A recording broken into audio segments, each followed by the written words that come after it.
So with that, it is now my pleasure to introduce our speaker tonight. It is Dr. Ty Chapman.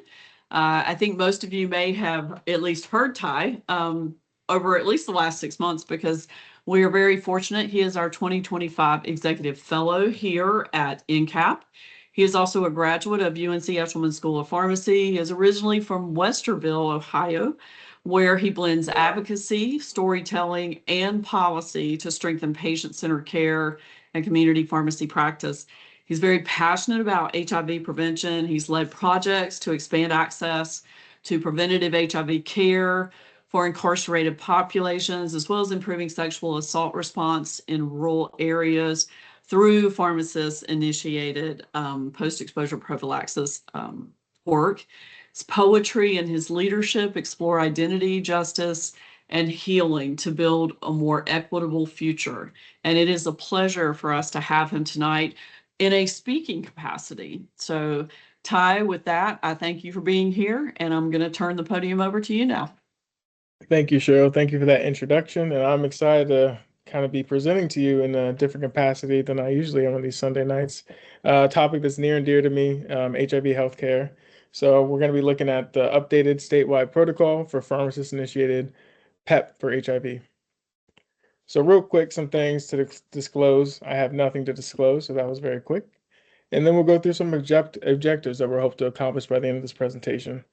So first and foremost, describe the legislative and policy origins of pharmacist-initiated HIV PEP in North Carolina. Analyze and compare current HIV epidemiological trends in the United States and North Carolina. Summarize key events, key updates from the 2025 CDC recommendations for PEP, and interpret and differentiate components of the 2025 updated North Carolina Board of Pharmacy and Medical Board protocols for pharmacist-initiated HIV PEP. And lastly, we're going to integrate knowledge of the statewide protocol to develop and evaluate case-based strategies for implementing pharmacist-initiated HIV PEP services in community pharmacy settings. So here we have Session Law, House Bill 96, and we're going to focus on line item 4. But real quick, just to reiterate, an immunizing pharmacist may dispense, deliver, or administer the following medications. So here we have line item 4 for post-exposure prophylaxis. And now I have a timeline to orient ourselves. So House Bill 96 was signed by Governor Cooper in 2021, signed into law. And then the standing order was drafted by key stakeholders along with NCAP, and then signed by Dr. Tilson, the state health director. And then in 2023, we saw the statewide protocol come into play. And that was a joint between the Board of Pharmacy and the Medical Board of North Carolina to help create that document and guidance.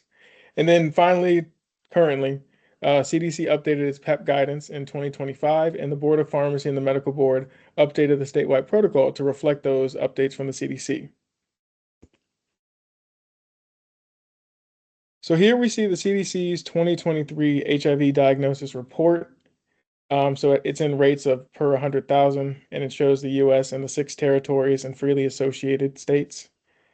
And you can see, so despite advances in HIV prevention and care, efforts in the United States, estimated new HIV infections have declined from a peak of 130,000 annually in the mid-1980s to 32,800 in the 2022. So this figure still shows how disproportionately endemic HIV is in the southeastern region of the United States compared to the rest of the country in general, highlighting an ongoing need for pharmacist intervention in this public health sphere.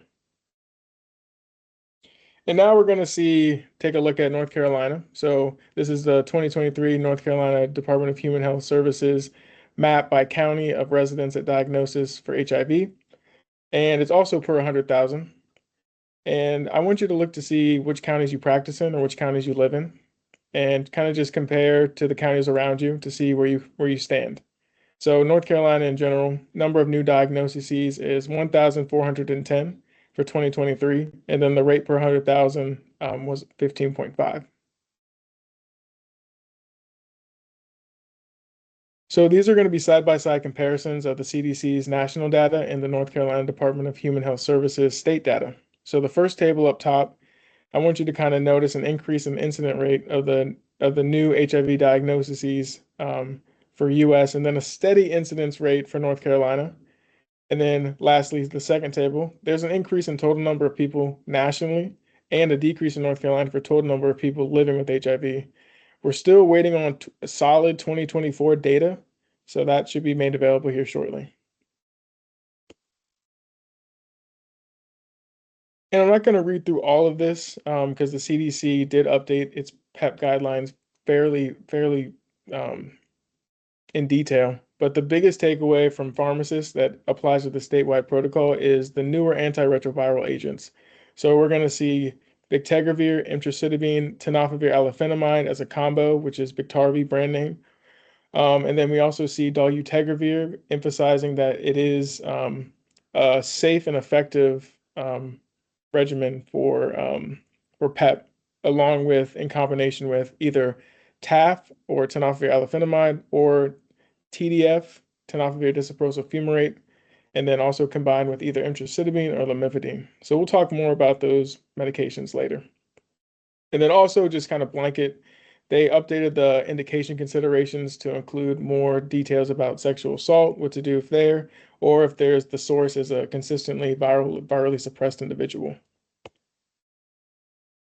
Also, they wanted to highlight the need for rapid access and transition planning because there's a crucial window when it comes to initiating PEP therapy that we'll talk about as well. And then they also updated their testing guidance to include nucleic acid testing in addition to antigen and antibody testing. And then lastly, they also wanted to make sure that the non-occupational PEP or HIV PEP exposure guidance also corroborated with the CDC's STI treatment guidelines. And that's especially important when we talk about sexual assault patients. So here you see a general outline of the statewide protocol for PEP. Looking at the document provided by the North Carolina Board of Pharmacy and Medical Board, we'll go through each of these categories in detail. And then the red boxes are really just highlighting the things that I think are most affected by the updated CDC guidance and the things that changed maybe the most. So we'll talk about that as well. So first up is the exposure timeline. So pharmacists need to establish an accurate exposure timeline to ensure that PEP is appropriate and effective for the patient. And the cutoff is generally 72 hours. So greater than 72 hours, it's recommended that the patient seeks medical care for a provider for HIV screening and potentially treatment. And if it's less than 72 hours, you can continue going through this protocol because they are available. It's safe and effective to continue to be assessed for PEP. So the statewide protocol is applicable for individuals aged 13 and up who voluntarily request PEP and meet the criteria. And additionally, these protocols may be used for a person who's less than 18 years of age with a parent or legal guardian's consent. So if a patient is unemancipated and they need a guardian or a legal representative to consent. The reason why it's age 13 is because it has to do with existing statutes that are around sexually transmitted infections and also regarding consent when we're talking about medical care for underage individuals. So typically you'll see less restrictive legalese for healthcare providers who are like physician status. And I know that that's kind of been a contentious point, but according to some legislative things, the healthcare providers who have more authority for the scope of practice can do certain things for younger individuals. So we'll kind of move down on the slide to the high risk category. So you want to go through these three buckets to determine if the patient is meeting the qualifications for pharmacist-initiated PEP. And this is also included in the patient questionnaire, which we'll talk about later. It's a supplemental document that kind of lists these things out in a more accessible way for pharmacists to kind of check boxes, if you will. So first, high risk, those are people who have had intercourse, receptive or insertive, with a person known to be HIV positive, needle sharing with a person known to be HIV positive, injuries with exposure to potentially infectious fluids of a person known to be HIV positive. So you'll notice a trend. A lot of the high risk category options are for people with the known source is HIV positive. And then, so we'll automatically recommend them for PEP in those cases. Moving down to lower risk, you'll see that this is recommended for PEP on a case-by-case basis. So you have to really evaluate these patients more thoroughly if they meet one of these following criteria. So intercourse, receptive or insertive with a patient, or sorry, with a person with an unknown HIV status, mouth to vagina, penis, or anus contact, insertive or receptive with a person known to be HIV positive, injuries with exposure to potentially infectious fluids of a person with an unknown HIV status, or exposed patient was consistently taking PrEP for pre-exposure prophylaxis for HIV. So that last bullet point was the newest update for this statewide protocol to consider that to be a factor that plays into patient care. And then lastly, you'll see this next section for exposure determined to be lower risk. You need to also evaluate these additional risk factors to see if they weigh in favor of PEP. So if they have one of these 5 bullet points, then that would weigh in favor of initiating PEP. So non-intact oral mucosa, so that'd be cuts and sores, the presence of blood, or if either party had a genital ulcer. Also, if either party had a sexually transmitted infection, and then lastly, if the other person had a detectable viral load, which is greater than 200 copies per milliliter. So it's essentially, those are like tiebreakers if someone falls into that lower risk category. So use the patient questionnaire to determine past or present HIV status. Big picture, unknown HIV status is not cause for not dispensing PEP. However, it should be discontinued later if the patient has had a positive HIV test confirmed. So which test to use, we'll talk about that later, but we have some resources on our website to get CLIA waived, how to get that process going, and then also how to get training to be CLIA waived to do the appropriate tests for those who have a HIV exposure potentially. So for sexual assault, you want to refer to the emergency department or another medical facility, but that's not going to take precedent over getting them access to these medications. So first and foremost, you would want to dispense these products if you had them on hand, and then at the very least, refer them to seek medical care if they are sexual assault patient. All right, so we have some contraindications. So if there's a self-reported or point of care HIV positive test result, then PEP is not indicated because that would be inappropriate. They would need to be on chronic antiretroviral therapy to actually treat HIV. Also, the 72-hour window, if it's greater, if that timeline is greater since that exposure occurred, then that would be inappropriate because CDC says it's not safe or effective to give them PEP. And then lastly, if it's known or suspected reduced renal function, and that's a little vague. Ultimately, you want to use your clinical judgment, but traditionally, reduced renal function is thought to be less than 60 mils per minute for the creatinine clearance. And that's going to be because some of our medications are going to be dosed a little differently or affect the body a little differently. They won't be as effective if there's reduced renal function. So that's a contraindication. And precautions include pregnancy, known as suspected, and breastfeeding. And then we have some more guidance when it comes to some of these things. We're going to be in the precaution category on the next slide. So safety and evaluation. First, I wanted to point out the HIV drug interaction checker. That's going to be a big resource for pharmacists to use. So you can use the following if you have any concerns about initiating PEP in any patients. This isn't just for pregnant and breastfeeding individuals. You can use these for any in the individuals. So you want to perform a drug interaction checker. And if you notice any clinically significant interactions, you want to reach out to the patient's medical provider. Or if they don't have one, you can use the National Clinical Consultation Center for PEP hotline, which you'll see listed in the protocol.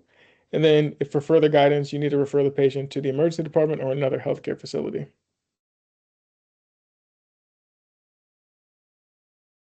So most updated recommendations for NPEP based on safety and efficacy include a 28-day regimen that's once daily. So we're going to see that incorporated into the statewide protocol as well. And these are individuals 13 years or older, including pregnant patients. That's a big one. So you see that we have bictegravir, which the main component in that combo tablet, it's called Biktarvy. So I'll probably just refer to that as Biktarvy. And then you'll see the alternative regimen, which is dolutegravir plus either tenofovir disoprosyl with emtricitabine or tenofovir alafenamide with emtricitabine. So TDF with emtricitabine is Truvada brand name, and then tenofovir alafenamide with emtricitabine is Descovy brand name. So I might refer to those, but those are combo tablets. So you see the preferred regimen, single tablet. Alternative regimen, it's two pills at least. And then so some questions that might come up. So the old statewide protocol had another regiment that was available for the alternative choice. And you'll still see that in the CDC's updated guidance for pregnant patients, that regimen is still available as an alternative for pregnant patients. However, it's not included in this version of the statewide protocol, so you wouldn't be able to dispense it per this protocol. But in practice, it's good to know that you might still see that regimen in place. Thankfully, we have good options for our pregnant patients. So it's unlikely that you would see the need to use that alternative regimen. All right, so how are these medications supplied and refilled? So just wanted to let people know. So you want to dispense in the original container, which is important because it's a 28-day prescription essentially. So you give them 30-day supply, so that's usually 30 tablets. Tell them to dispose of the extra medication properly. And then also there's no refill limits, so a patient could come in multiple times per year to get this to get PEP. But that would kind of warrant a conversation, maybe patient education on risk mitigation strategies, or maybe initiating PrEP, a conversation about that. It's really a case by case basis, and there's some resources that I'll share with you a little later on kind of how to give those, how to start those conversations and have them. All right, so for patient education, some things that we went over already, but just want to reiterate. So the 28-day duration is important because it's going to be supplied in a 30-day supply quantity, but make sure that the minimum and the necessary that they take is 28 days. Keep drug information standard of practice for med education. So as pharmacists, we know what that is, that we usually do in the course of filling and dispensing a product. And then make sure you initiate risk mitigation conversations if you think that that's appropriate as well. So whether that's educational materials on PEP or education materials on behaviors to avoid HIV exposure in the future. And then also for pre-exposure prophylaxis education, this should be considered when the patient or the individual reports behaviors or situations that place them at a risk for frequently occurring HIV exposure, like injection drug use, sex without a condom, or other high-risk sexual behaviors. And also more than one course of PEP therapy within a year. That would also warrant a conversation about PrEP. So if you have HIV, you need chronic antiretroviral therapy. So that's why it's important to get tested. However, testing, whether they're tested or not when they come in, that's not going to delay the service that you can provide them. But it is important that they do get tested, and we'll talk a little bit more about that later. So you want to follow up with your medical providers always to ensure that you completed the 28-day course without any incidents. And then you also want to make sure that patients who report intravenous drug use should be assessed for their interest in substance use disorder treatment, and information on those services should be provided. And then safe syringe programs, you can also mention those to that patient as well. So it's really case by case basis. And then the importance of the follow-up really is the assessment for signs and symptoms of acute HIV infection, a full evaluation of the exposure, and then receipt of HIV testing 4 to 6 weeks, and then three months after exposure, or any time that the patient develops symptoms of acute HIV infection. So on to notification. So you have to notify the provider within 72 hours if PEP is dispensed. If there's no provider, counsel the patient on the importance of establishing one.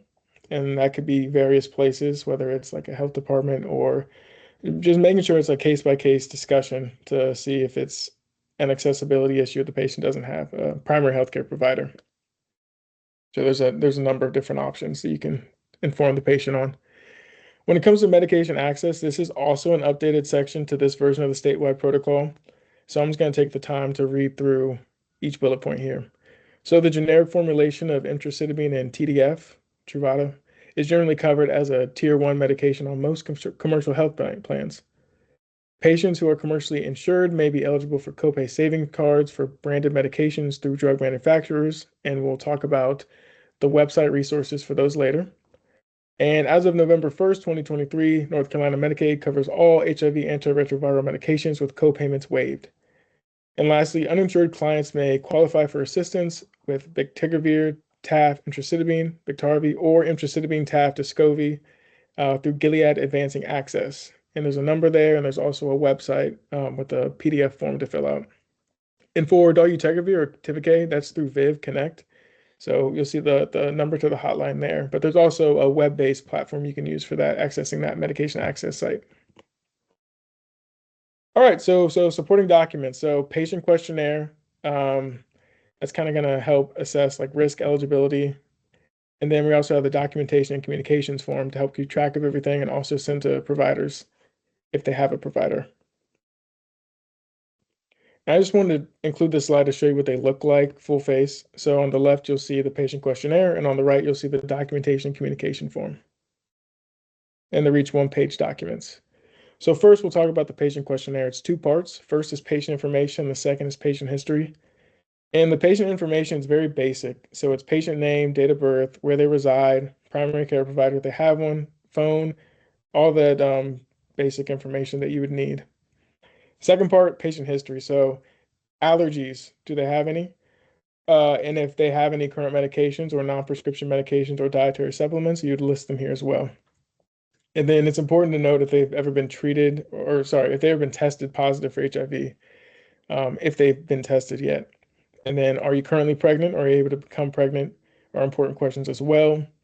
And then, have you ever been diagnosed with kidney disease or told by a medical provider that you have decreased kidney function? That would be that thing we talked about earlier, reduced kidney function. If you have no idea what the creatinine clearance is, or if they have decreased kidney function, they could verbally confirm, like, oh, I've been told by a provider that I have decreased kidney function. And then, have you ever taken PEP in the past? And then lastly, if yes, did you have any problems with those medications or serious side effects? All right, so here's the part of the patient questionnaire that revisits the high risk, low risk categories. And I wish that there was a section that included the tiebreakers, because I feel like that would also help in this process. So I'm not going to read through each category again, but again, big picture, high risk, if the patient meets one of those bullet points, or you can check yes, then that would automatically, initially, on face value, that would mean you dispense the PEP to them. However, sometimes you might see a patient who has one high risk qualification and I have a lower risk qualification, but still, it's best to operate on the higher risk category to dispense PEP. And then if they do have a lower risk and no high risk, then you would use the other different bullet points we talked about, the tiebreakers, to determine if you need to initiate PEP on a case-by-case basis. All right, moving into the documentation and communication form. So there's 4 parts. Again, basic information, the same as the last form. And then part 2 is about PEP dispensing. So if they had a HIV test performed at the time of the dispensation or prior to, what were the results? If not, was there information provided on where they can go for self-testing or a local testing site? Were the drug interactions screened prior to dispensing? You want to check yes for that ideally. And then you would want to write down which medication or which regimen was dispensed in the day supply. Part 3, general education points to cover. So risk mitigation, importance of HIV testing, necessity for PCP or health department follow-up, and then medication education for PEP regimen in general. And then we have the patient consent to release information. This is to send to their primary care or applicable parties. So local health department, clinic, so forth. And then lastly, this is for pharmacy use only, but making sure that the patient, an attempt was made for follow-up with the patient to see if they did schedule or keep an appointment for HIV testing and follow-up care with primary care or a medical provider. All right, so special considerations. Is there additional training needed? No. However, we talked about getting CLIA waived at your site, and then also getting you and your staff trained to do an HIV test is probably very important when it comes to this service. But just following the protocol, no, there isn't any additional training needed. Billing and reimbursement's a little bit more of a complicated picture. So I talked about some things that had to do with payment, more so on the patient end. Most of these medications are covered for them, thankfully. However, when it comes to billing and reimbursement from a pharmacist or pharmacy standpoint, it's a little bit more gray. So we're looking in the future to have this covered by North Carolina Medicaid, but that hasn't happened yet. But thanks to House Bill 67, in the eyes of payers and which would be insurances, pharmacists are recognized as providers. So language that will be applied to this services exist. It's just a matter of time. It's a slow process though. So getting the commercial plans on board, it would be a little bit slower process, integrating the pharmacists as providers into their systems, and then you still have to figure out conditioning. But these are some questions I want you to think about, and we can talk about them more at the Q&A section at the end. But how much does it cost to stock these medications in your pharmacy? Or how feasible is it to have these medications on hand for PEP in your pharmacy? And then what barriers to success exist for your team when it comes to dispensing these products? And then how much does it cost, or what's the reimbursement for medications for PEP?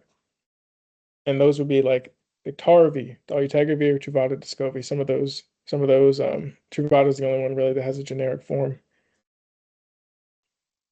All right, we're gonna get into some patient cases, and I'm gonna kind of read through the case and then give some more additional information, and then give you a few minutes, or I'll give you a few seconds to answer on the following slide for a multiple choice question. So JM is a 13-year-old male, unemancipated. They present JM and their legal guardian with reports of a sexual assault 48 hours ago. They found that your pharmacy offered PEP services through the NCAP online locator. And then also their medical history was given. They had iron deficiency anemia, which they take iron supplementation for, and they have occasional Tums that they use for stomach upset. No known drug allergies, and no reported history of renal dysfunction. However, unknown HIV status at the time that they present. Risk factors that you kind of screen them for: receptive oral exposure following sexual assault, and then there was blood present. So you do the following assessment and you determine that they fall into a lower risk bucket because the intercourse, receptive or insertive, where the person was with a person with unknown HIV status. However, when you do the assessment, you notice that the presence of blood is one of those tiebreaker things that would indicate that you'd probably want to dispense PEP, even though they fell into that lower risk category initially. So you take a rapid antigen test or advise the patient on why it's important. So for the sake of this, you do the test and you'd find that they are negative. So we can get into this question. So before initiating PEP for JM, what must occur? Select author apply. Give you a couple seconds to drop like answers in the chat. I won't look at them yet, but you'll feel good after I show you what the answers are. And I'll read some of these answers. So start PEP immediately. Minors can self-consent in all cases. B, obtain guardian consent prior to dispensing PEP. C, wait until the patient's HIV test results return. D, file a police report before initiating care. E, refer the person to an emergency department or other medical facility, especially trained for victims of sexual assault.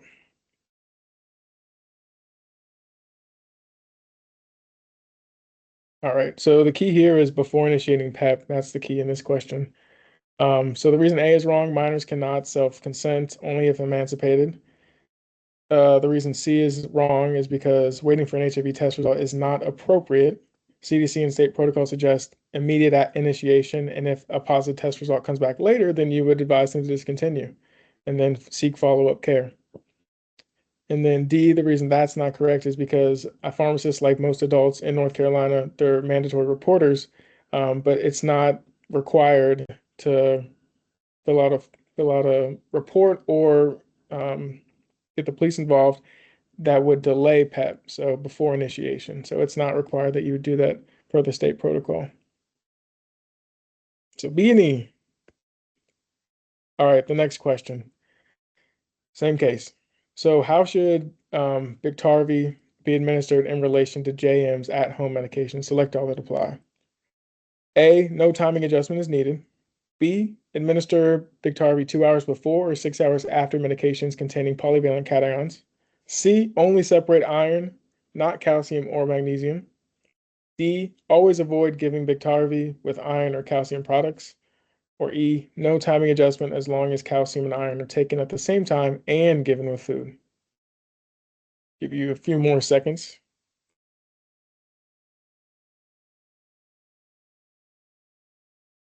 Right, drum roll. B and E again, cool. So the reason why A isn't right is because there is a timing adjustment needed to ensure adequate levels of antiretroviral, that these medications get to where they need to go and get absorbed and are effective. But there's some caveats that we'll get to later. The reason C isn't right is because you need to separate all polyvalent cations, including the ones listed, magnesium, calcium, iron. D is incorrect because the word always, you don't always have to avoid um, simultaneous administration with Biktarvy with iron and calcium. It actually has special instructions that are in the package insert where you can take it at the same time as you would take calcium and iron, as long as it's given with food. So that's what makes E correct. And then B is correct because that's the general clinical information that you would do if the patient wants to separate them. It'd either be 2 hours before or 6 hours after. All right, patient case 2. All right, so I'm gonna read the case again. So SS, a 29-year-old female in second trimester pregnancy, presents. They had unprotected receptive intercourse with their male HIV positive partner 24 hours ago on a Friday night, and they present Saturday when PCP offices are closed to your pharmacy. So some history, the partner recently entered a HIV clinic for care. They're still working towards consistent viral suppression. Medications for this patient include Truvada, prenatal vitamins, folic acid, and iron. Allergies include sulfa medications, and renal function is normal, or history of renal function is not, there's no dysfunction. PEP history, never previously used PEP. And then for PrEP status, because they're on Truvada, they have been on it for the past year. However, they report missing several doses each week. All right, so our first question. SS has been on PrEP but misses several doses a week. What is the best next step after HIV, after high-risk exposure? Select all that apply. Is it A, no further treatment is necessary because she is already on PrEP? B, initiate a full 3-drug PEP regimen given inconsistent adherence? C, only continue her current PrEP and monitor? D, wait until her partner's viral load results return before treating? Or E, counsel the patient on importance of PrEP adherence and other HIV transmission risk mitigation strategies.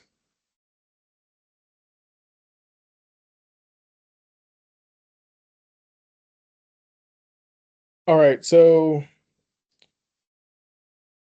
I think you're starting to see a trend.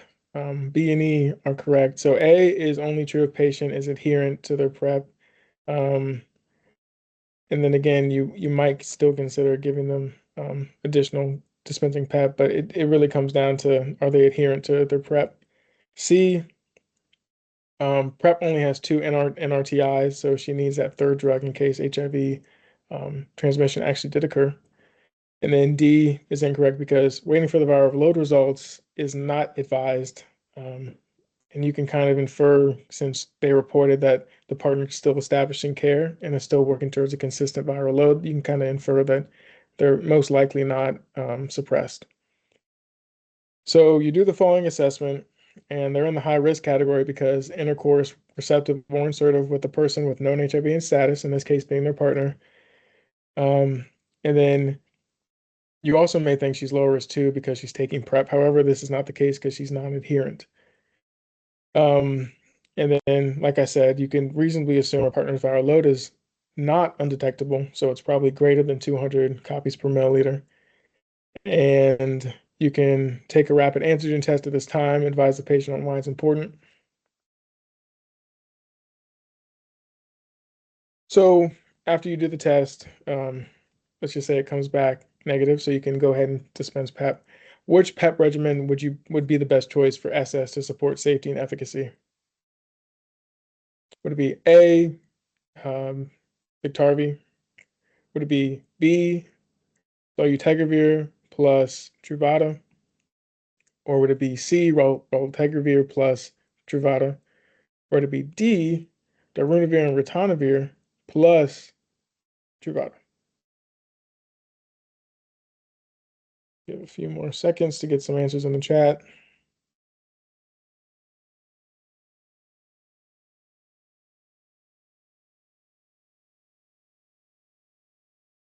All right, so answer A is correct. The reason B is not correct is because it's not a single tablet regimen. It has similar safety and efficacy, or has similar safety, I'll say similar safety and side effect profile to choice A. However, it's about adherence. Adherence plays a part into the efficacy as well. So we know this patient doesn't really take their once a day for PrEP. So we can infer that getting them on something that is a single tablet regimen would be more likely than them taking two different pills. The reason C is not correct is because it's also not a single tablet regimen. So we're concerned about adherence with this patient. And then D, the reason it's not correct is because, again, it's not a single tablet regimen, but also it's this idea that darunavir has, it's supposed to be used cautiously in patients who have a sulfa allergy. So even if you're afraid of maybe a cross reaction between the sulfa allergy and darunavir, then you want to stay away from that one as well. All right, so these are just some things that I wanted to put on your radar. So we have a toolkit in case you want to kind of refresh on how this statewide protocol is used in North Carolina. So we have links to the Board of Pharmacy's website that go directly to the protocol. And in the protocol, it has very helpful links in as well, the HIV drug checker, and then also the direct link to the updated CDC guidance on in PEP, as I call it.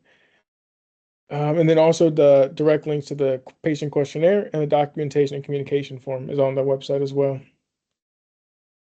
And then we have some patient resources. So these are the materials I mentioned that you could use to talk to your patients about reducing stigma around HIV or risk mitigation strategies that they can use, safe sex, abstinence, condom use, and then also just some things that you can kind of put out in the pharmacy. And then also we have other resources which are patient and providers. So we have direct links to Gilead's Advancing Access patient enrollment form.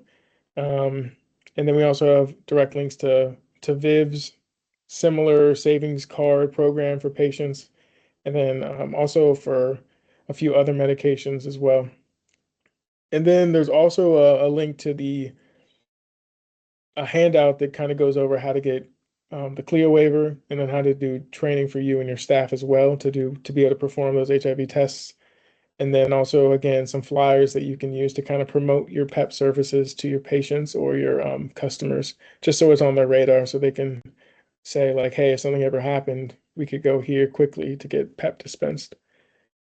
And one thing I forgot to mention earlier, so Gilead's Advancing Access program, so that would be for Biktarvy or Descovy. They recently changed their procedure. So it used to be, well, I'll just say what it is now. So as of May 2025, it's been changed so that it's mail order only. So you have to take account into that because if the patient comes in, it's going to take one business day for them to get their medications from that mail order. Viv, I will say that there was not any changes in their medication access program, from what I could tell, that if they are eligible, the patient's eligible to receive that medication reduced cost, then it's going to be, you can dispense it from your pharmacy. So that doesn't change. And then again, just some more, these are the links that I talked about on the previous slide, just kind of blown up and shown what they actually physically look like. And then here we have the pharmacy locator. So this is the place where you could put your pharmacy and put the different services that you offer. And it's a way for providers, patients to be able to say, oh, hey, this is where we can go to get this service. So in this case, PEP. These are the pharmacies in my area that would dispense PEP.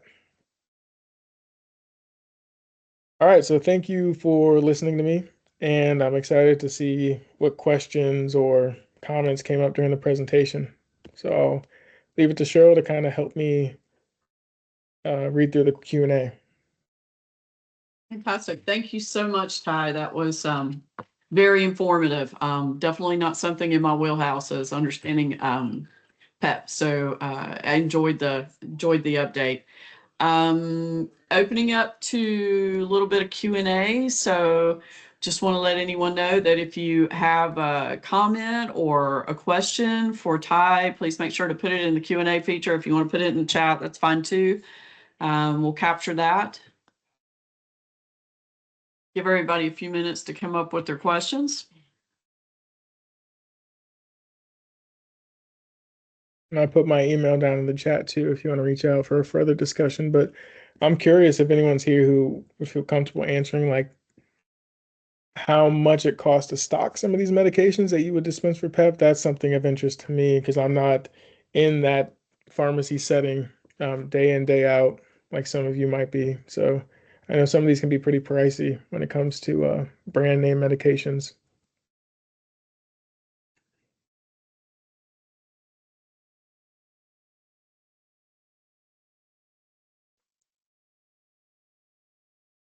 I know this too is probably, this is another one of our authorities that we have that's probably going to rely on someone actually coming in, obviously, to ask you about the service. I'd be curious to know, has anybody had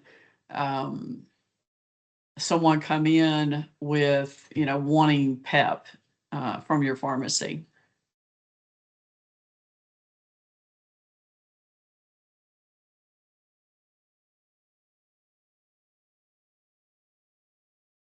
There Oh, was we one, do have a yeah, question.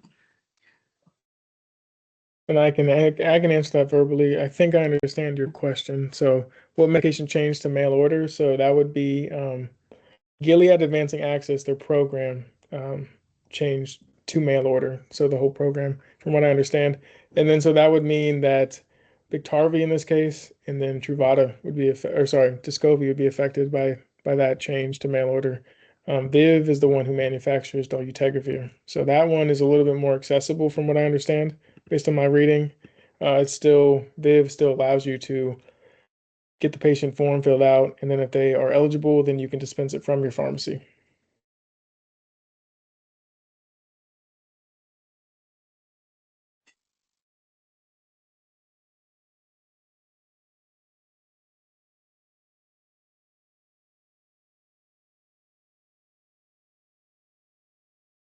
Monica Dillingham said that she thinks that Gilead will actually allow patients to get a one-time fill at the retail pharmacy, and then all subsequent fills would need to go through their mail order service. Yeah, probably to give them time to get their mail order up and running. So also at our 340B clinic pharmacy, Biktarvy acquisitions around 2,700. We knew it was up there for a 30 count bottle.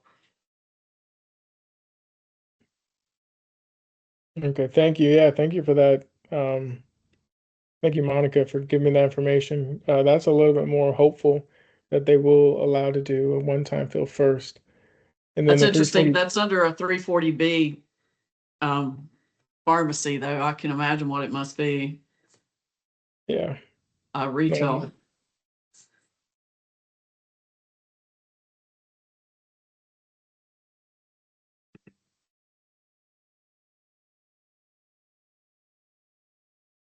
Yeah, now generic Truvada is under $10.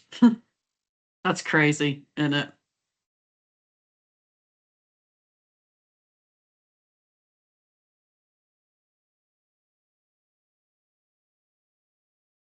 Wow. Tivicay is around just over 1K. Yeah, they're pretty pricey.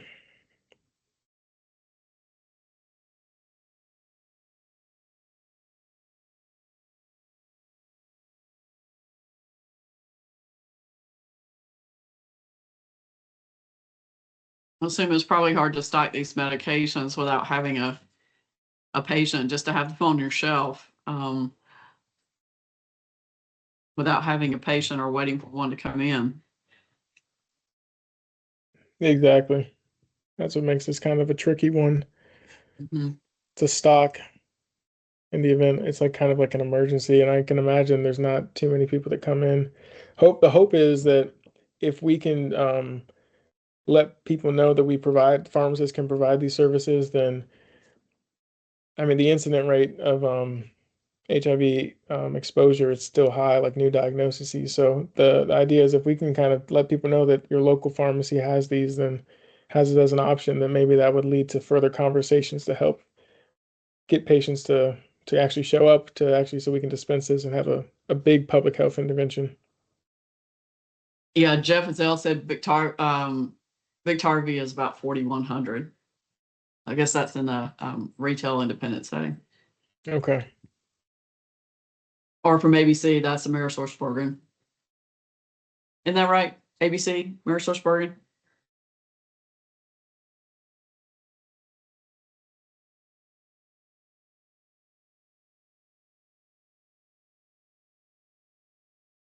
I can look it up. Any more questions?